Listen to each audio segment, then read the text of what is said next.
Something that I feel holds so many people back and why impatience becomes such an issue is because we're not dealing with the underlying emotions that have brought us to this state. Because there's a reason we're feeling uncomfortable in our skin. There's a reason that we feel like we need progress yesterday. There is a reason why we keep beating ourselves up. What are your actual values in life? Are you enjoying life? Are you experiencing life? Or are you just going through the motions? Hello. Are you just going through the motions? Are you avoiding the emotions? Because the more that you suppress your emotions, the more that you're going to overeat, binge eat, and fall off track. The more that you suppress the very things that you know you need to do, the more that you avoid the work that you are avoiding. Like, discipline is doing the hard work. And the hard work is usually the thing that we want to do least. So many of us are so busy chasing this, chasing that, wanting to do this, wanting to do that, wanting to achieve this, wanting to achieve that. That's when the hard work is slowing down. It's breathing, it's pausing. It's so easy to get caught up in our old habits, our old routines, because that's on autopilot, especially the older you are. Because the older you are, the more you've been doing the same shit that has got you to that stagnant place. And you can kid yourself saying that you're doing the hard work, but what is hard work to you? What are the right things to you? Because if they were the right things, they would have got you to where you are already. They're not the right things. And if you think that you're not seeing progress, you need to redefine your meaning of progress and get realistic about what it is that you need to do on a daily basis to get there and how long it's going to take. Because unless you want to light it alight with some match and some flames, you're not going to burn body fat overnight, in a week. The body doesn't work that fast, especially when you've been doing toxic habits for ages. Like, most people are not in a place to put themselves into a fat loss phase right away. Why? Because their mindset isn't in a place that can consistently do the very things. Because if you can't tick the nutritional boxes every single day, how the hell, even at maintenance, if you can't tick those boxes at maintenance every single day, if you can't tick those bases on a foundational phase every single day, how the heck are you going to do that when you have less food to play with, when you have less flexibility? Because you have a lot more flexibility when you're not in a fat loss phase. Fat loss phases are hard. Get in, get out, because you can get amazing results in 6, 8, 10 weeks if you put yourself in a place to do a fat loss phase first. And this isn't to say that you're not going to make progress while you're in a foundational phase, because you can make a shitload of progress in a foundational phase. You're changing your habits you do every day. But what's the time frame you're putting on yourself, and why the hell are you putting a time frame on yourself? Because where are you going? Honestly, where the hell are you going? What's the end of life? Where are you going? What are you rushing to? Your deathbed? It's like we're always on a rush to friggin' accomplish all these things. It's like you're just rushing time to get to your deathbed, because you can have, my friend did my hair, thank you. You can have a before and after photo, but what's happening after the after photo? Do you just drop dead? Like, you're not meant to do the same things that you do to lose weight to keep it off. And that is where everyone goes wrong. People say, don't do it unless it's sustainable and you can see yourself doing it forever. Well, actually, no, that's wrong. Because it's not supposed to be sustainable. You're not supposed to have the same rigidity and the same sacrifices, the same calorie intake, the same everything that you had to lose the weight to keep the weight off. The habits, yeah. The mindset, yeah. But unless you do the inner work, the outer will never follow, because the body doesn't go where the mind isn't going. And this even goes when you have your shit together and you're trying to level up. Like me right now, where can the mindset hold me back? Me pushing myself even harder in the gym. Me making sure that every single rep and set is intentional, which is what I'm trying to work on, because I can get halfway through my workout and realize that I'm starting to lose focus on every single rep and intent, and I'm starting to chase that load over how I lift that load. I'm starting to not do every single rep as tempo. I'm starting to not focus on what muscles are executing what. Because progress isn't a weight on a bar. And how heavy you lift has nothing to do with how far you're progressing or how fast you're going to get results. Everything is compounded over time. And too many people put so much value on freaking numbers. If it's not the numbers on the scale, it's the numbers in the gym. And if it's not the numbers in the gym, it's everything else. Like, we become slaves to calculators. And I don't think that's gotten anyone anywhere far. And that's why coaches need to be put out there a lot more, because it's not that you don't have access to all this information, it's that you don't have, 1, planning, 2, planning for when shit goes wrong, because shit's always going to go wrong. Life's not perfect. And if you're not going to plan for that, then you're just going to pull out the plug and let shit sink. If you haven't got a plan for when shit goes wrong. And the biggest thing is self-talk. Not celebrating your wins. Doing enough, but it's not good enough, I'm not good enough, I'm not perfect. Oh, I need to do this, this, and this to prove my worth. Oh, I need to do this for this person and this for this person. Oh, you're putting everyone last by not putting yourself first.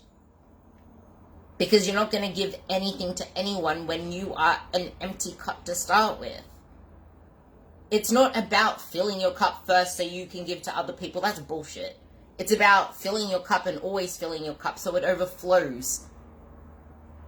It overflows into other people's lives and benefits them, your kids, your relationships. Because if you're not going to keep filling that cup, you're going to end up burnt out and you're going to end up being that boom and buster. Especially if what you define as progress is hard work. Because you can only do hard work for so long.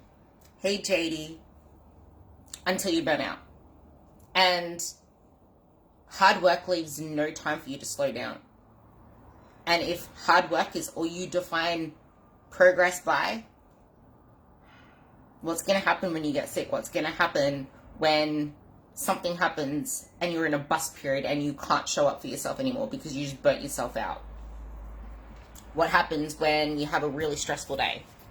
What happens when shit doesn't go to plan and you can't do that hard work? And the other thing is accountability. Because it's not just hard work, because you can do hard work in the wrong direction. Like, you can go 1 mile an hour in the right direction and get there faster than going 100 miles in the wrong direction. Which one do you want to pick? So, it's not about hard work, it's about smart work. It's about doing the hard thing, which includes resting, which includes recovery, which includes doing the mindset work. Because it's usually emotions. It's usually our feelings. It's usually, being a human. Being a human. That sets us off track. Because we're not allowed to be human now. Everything has to be perfect. If it's not perfect, what's the point doing it? If we can't do it 100%, why bother?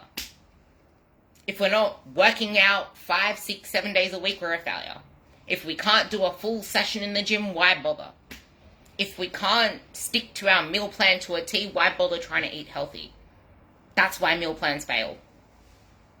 Because there's no flexibility around them. And because there's no nutritional education around it. So when you go out to eat, or when something doesn't happen to plan, you can't have a backup. Because there's no accountability there. There's no coach. There's no support. There's no nutritional education. There's no flexibility.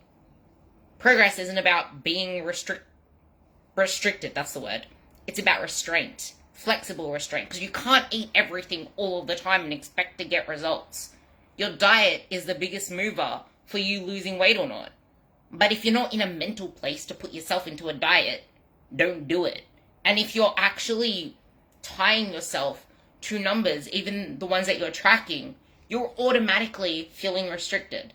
Oh, I'm only able to eat blah, blah, blah calories after eating blah, blah, blah calories. I'm already hungry. Well, research actually shows that it's not for a couple of weeks where your actual hunger signals from eating less start to kick in. I think it's about 3 weeks. So if you're feeling hungry before that I think it's 4 weeks. 3-4 week mark, that's this. Or the fact that you're doing something completely stupid, trying to lose weight. So re-examine your mindset, re-examine your expectations, and question what progress means to you. Because if all your life is revolving around what you eat, what you train, what your body looks like, what your stomach looks like in these clothes, what your arms look like in this shirt, that's not even life. Like, literally, draw a pie chart. Draw a pie chart. Let me put this thing down. Draw a pie chart. And, there we go. Draw a pie chart. And section off how much of your time is dedicated to different things that you do. How much of your time is dedicated to thinking about food? Food obsession, in the kitchen, in this, in that. How much of your time is dedicated to thinking about working out, thinking about how much you hate your body? How much of your time is dedicated to the stuff that actually matters? Fostering relationships, going after opportunities with work. I don't know, like actually doing something you love and enjoy. Actually adding substance into your life. This is why I made a podcast. This is why I love my podcast. Because I can talk about so much more in a whole hour than I can in a little caption thingamabobby or a little reel thingamabobby. And it's actually conversations that change lives. But there's a difference between listening and hearing. Actively listening or passively listening. Because you need to change the soundtracks in your head if you want to change the stories and your future kind of thing. Because if you're going to keep telling yourself the same stories, you're going to keep living out those same stories. If you're going to keep talking to yourself like shit, the end product is gonna be shit. Because if you put shit in it, that shit's gonna come out of it. You know? Science. Of some sort. So, I hope that helps. And be patient. And work on your mindset. Because I get it. I trusted the process myself. But I didn't trust me. So, I committed, but I didn't commit. Because I knew it was going to work. It worked for this person and that person. But why would it work for me? My body was broken. I have more issues. I have all these things holding me back. I could never lose fat from my stomach before. My stomach is the one that always holds belly fat. I had to suffer through XYZ to get to that level of leanness or to lose weight in the first place. I don't want to do that again because I struggled to diet. These were the stories I told myself. I had to do so much grit and pain to cut my calories down. I struggled to be able to stick to my plan because of the ridiculous calories I was putting myself on. I was like hoarding all of my food for nighttime, so I lived a miserable life during the day. And it's because of that I always overeat at night anyway. I always pick this and that anyway, so I'm not going to have full meals because I know that I'm going to pick through the day. I'm going to go over my calorie intake with all my picking. Why would I want to schedule in these big meals? Because I'll just go over my whole calorie intake. The stories I told myself. The stories that everyone probably tells themselves. Why would I want to have a 400, 500 calorie meal? Because if I eat that meal and then I eat that meal and then I start to nibble here and then nibble there and then overeat at night, I'm moving my calories. You're shooting yourself in the foot before you start. And it took me ages to finally say yes to my coach and start to change my life. But I still freaked out about the fact that the scale was going up. Oh, no shit, Ruby. You're eating more carbs. Every single gram of carb holds water. You know this. Yeah, but my weight's up. Stop focusing on dumb shit, Ruby. And now I literally say it to myself all the time. Stop focusing on dumb shit. I don't even body check anymore. It's probably why I end up in the gym with like tags hanging out half the time. Because I put something on backwards or inside out. Like, how much are you really letting your body obsession and food obsession take over your life? Because it shouldn't be that way.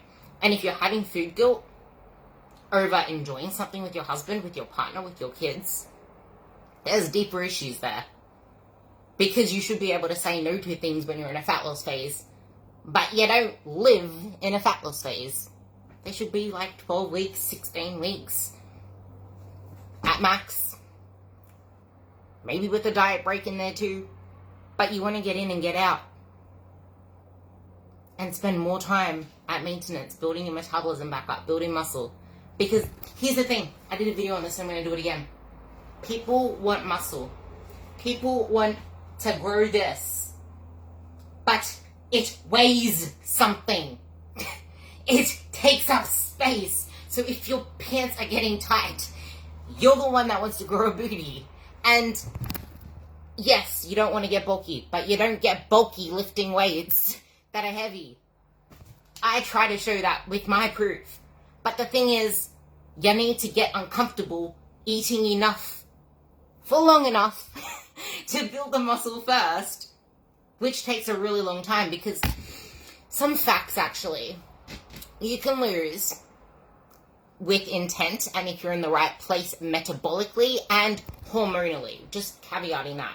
Metabolically and hormonally in the right place first, which way too many women aren't.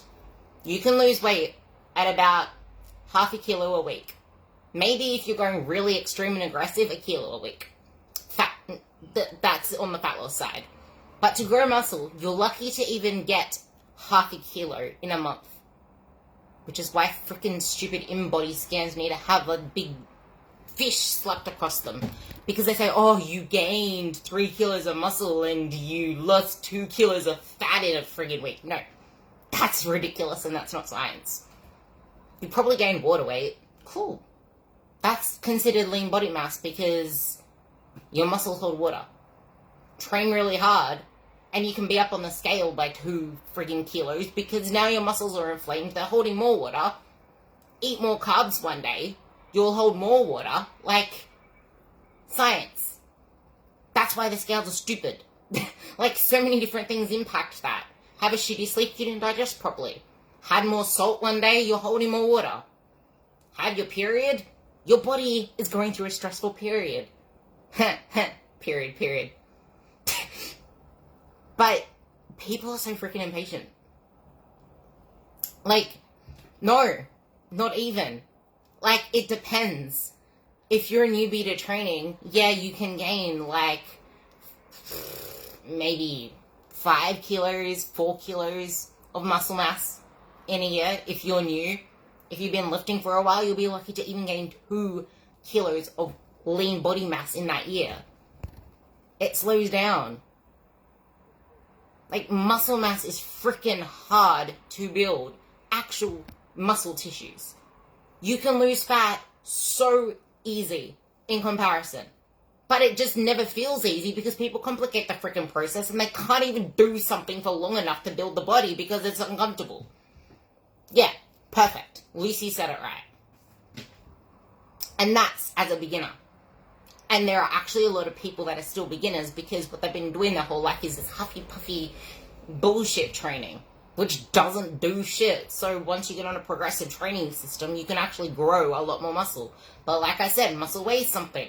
And people think that you can just grow muscle without gaining body fat. But you can't grow muscle without getting some body fat with it. It is literally, there is no science to say you can just gain muscle by itself. So people saying that you can just lean gain without any fat are wrong. You will always gain fat with it. It's about the rate and the ratio of fat to muscle that you gain with it. I guess the whole moral of this story is just be freaking patient. Like, literally. Because too many people need to actually take a step back and get realistic about what it is they want to achieve because so many people don't even know. Weight loss is not a goal. It's part of the journey to get to the goal. Because you might want to lose weight, but why? I want to feel more confident. But why? Because I don't feel confident in the bedroom anymore, or I can't show up to work because I'm always, not work, like whatever it is. Like, there are reasons why you want to change that Like, there's a reason that you want to lose weight. It's not for weight loss itself. And weight loss isn't the actual thing that you want. It's losing the habits, the behaviors, the identity that gets you stuck in that same cycle. 98% diets work, but 98% of people put that weight back on. How many people do you know have got gastric surgery and put the weight back on? Biggest Loser is like the extreme example of it. But people think that you break your metabolism. You don't. You can fix it by not doing dumb shit. Science. So, hope that helped. I really try not to ramble. That was meant to be literally 5 minutes. When I press finish on this thing, I will actually see what my 5 minutes turned to.